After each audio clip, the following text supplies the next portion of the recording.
ঈদের সময় আমরা বাচ্চাদেরকে নতুন জামা কিনে দেই না পুরানটা পরে? বলেন, ঘরে কি নতুন থাকে না পুরান থাকে?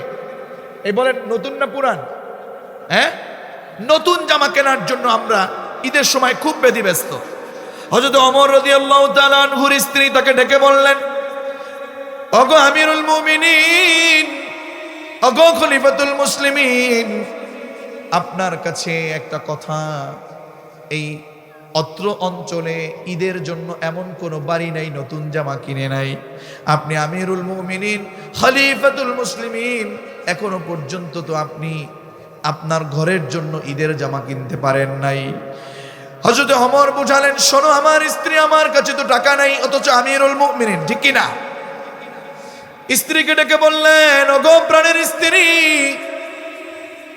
কিভাবে কিনবো? আমার কাছে তো টাকা নাই, আমার কাছে তো টাকা নাই, অন্যদের মতো আমার বড় টাকার মালিক না আমি। বললেন, অন্তত আপনি আপনার স্ত্রীর জন্য, আপনার জন্য না কিনেন, আপনার সন্তান আব্দুল্লাহর জন্য তো একখানা ঈদের জামা কিনতে হয়। আমিরুল মুমিনিন, খলিফাতুল মুসলিমিন, ওই সময়ের বাইতুল মালের সম্পাদক নাম হলো উবাইদা ইবনুল জাররাহ।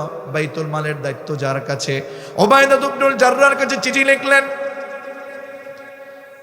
উবাইদা ইবনুল জাররাহর কাছে চিঠি লিখলেন বাইতুল মাল সম্পাদক, অর্থের দায়িত্ব যার কাছে। ওই সময়ে উবাইদা ইবনুল জাররাহর কাছে চিঠি লিখলেন, ওগো উবাইদা ইবনুল জাররাহ, আমি ওমর বলছি, আমার সালাম নিবেন, আমার সালাম নিবেন। আর আপনার কাছে আমার একটা দাবি, আমি এখনো পর্যন্ত সন্তানদের জন্য ঈদের জামা কিনতে পারি নাই। আল্লাহু আকবার, আল্লাহু আকবার। আরে এখন আমাদের নেতা হলে, এখন কোন রকম পদ পেলে, এখন কোন রকম সুযোগ পেলে আঙ্গুল ফুলে কলা গাছ হয়ে যায়। কথা কন না কেন? একটু কোন রকম একটু পদ পেলে সমাজের জনগণের টাকা পয়সা, রাস্তাঘাট সবকিছু একেবারে দখল করে দেয়। হ্যাঁ, 300 বাড়ি করে, দেখছেন? ঠিক কি না? আমার বন্ধুগণ, আমিরুল মুমিনিন, খলিফাতুল মুসলিমিন চিঠি লিখলেন, আমি এখনো পর্যন্ত সন্তানের ঈদের জামা কিনতে পারি নাই। ওগো উবাইদা, আমার জন্য আপনি আগামী মাসের 1 মাসের বেতন একটু বরাদ্দ করে দেন। আগামী 1 মাসের বেতন যদি আপনি আমাকে বরাদ্দ করে দেন, ওগো উবাইদা ইবনুল জাররাহ, তাহলে আমি আমার পরিবারকে নিয়ে ভালোভাবে একটু ঈদ করতে পারবো, সুন্দর জামা কাপড় কিনতে পারবো। উবাইদা ইবনুল জাররাহর কাছে রাষ্ট্রদূত যখন চিঠি নিয়ে দিলেন, রাষ্ট্রদূতের চিঠি পেয়ে যখন খুলতে শুরু করলেন, দেখলেন ওমরের চিঠি। আল্লাহু আকবার। অর্থমন্ত্রী কিংবা বাইতুল মাল সম্পাদক যে দায়িত্বে ছিলেন, সুন্দর তার এই রকম চিঠি দেখে উবাইদা ইবনুল জাররাহ চিঠি খুললেন। চিঠি খোলার পরে দেখলেন তাকে সালাম দিয়েছে। সালাম নিলেন আর বললেন, ওখানে বললেন যে, ওমর বললেন যে, ওগো দায়িত্বশীল, আগামী 1 মাসের বেতন তোমার কাছে চাই, বরাদ্দ দিয়ে দিও রাষ্ট্র থেকে। উবাইদা ইবনুল জাররাহ আবার একটা খাম পাঠায় দিলেন। ওই খামের ভিতরে কি ছিল? খামটা যখন খুললো, উবাইদা ইবনুল জাররাহর খাম, আমিরুল মুমিনিন খুলে দেখে একখানা চিঠি এসছে। চিঠিটা উবাইদা ইবনুল জাররাহর কাছ থেকে। উবাইদা ইবনুল জাররাহ চিঠি পড়তে শুরু করলেন আর সালাম পেয়ে সালাম গ্রহণ করলেন। আর ওখানে উবাইদা ইবনুল জাররাহ লিখেছেন, ওগো আমিরুল মুমিনিন, আমি আপনার দায়িত্ব পালনকৃত, আপনার দেশের, আপনার রাষ্ট্রের বাইতুল মাল সম্পাদক, অর্থের দায়িত্বে রয়েছি। আপনি যা বলবেন আমি তো সেটা মানতে প্রস্তুত, কিন্তু আগামী 1 মাসের আপনি বেতন চেয়েছেন, কিন্তু আমি তো আপনাকে আগামী 1 মাসের বেতন বরাদ্দ করে দিতে পারি না। আমাকে আগামী 1 মাসের বেতন বরাদ্দ নিতে চাইলে 2টা জিনিসের গ্যারান্টি দিতে হবে। জোরে বলেন, কয়টা? 2টা জিনিসের গ্যারান্টি দিতে হবে।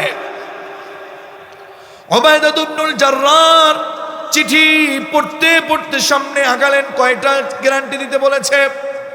আরো জোরে, আরো জোরে। 2টা জিনিসের গ্যারান্টি।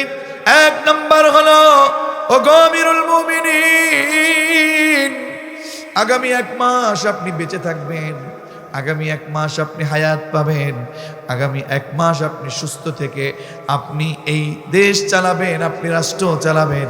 আগামী 1 মাস বেঁচে থাকবার গ্যারান্টি যদি আপনি অমর দিতে পারেন, তাহলে আমি আপনাকে আগামী 1 মাসের বেতন বরাদ্দ দেব। হযরত ওমর রাদিয়াল্লাহু তাআলা আনহু হতভম্ব হয়ে গেলেন। এ কেমন দায়িত্বশীল, এ কেমন আমানতদার। 2 নাম্বার গ্যারান্টি হলো ইয়া আমিরুল মুমিনিন, আগামী 1 মাস আপনি বেঁচে থাকবেন।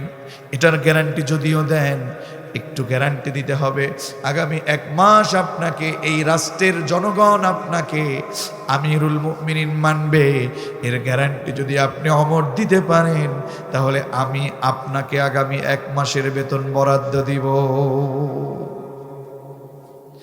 আমিরুল মুমিনিন চিঠিটা পড়ছে আর চোখের পানি ঝরে ঝরে পড়ছে। এ কেমন দায়িত্বশীল, যেই দেশে রসুলের শেখানো উবাইদা ইবনুল জাররার মতো আমানতদার থাকবে, সেই দেশে কখনো আমানতের খেয়ানত হতে পারে না। কথা বলুন ঠিক কিনা? সেই অমর দায়িত্ব পালন করেছেন, এরপরেও কিছু বলেন নাই, কারণ ইসলামের নীতি যেখানে আমরা আছি, ওমর ইসলামের নীতির কাছে একেবারে দুর্বল ছিলেন, ওমর ইসলামের কাছে একেবারে নরম ছিলেন, কিন্তু বাতিলদের পক্ষে গরম ছিলেন।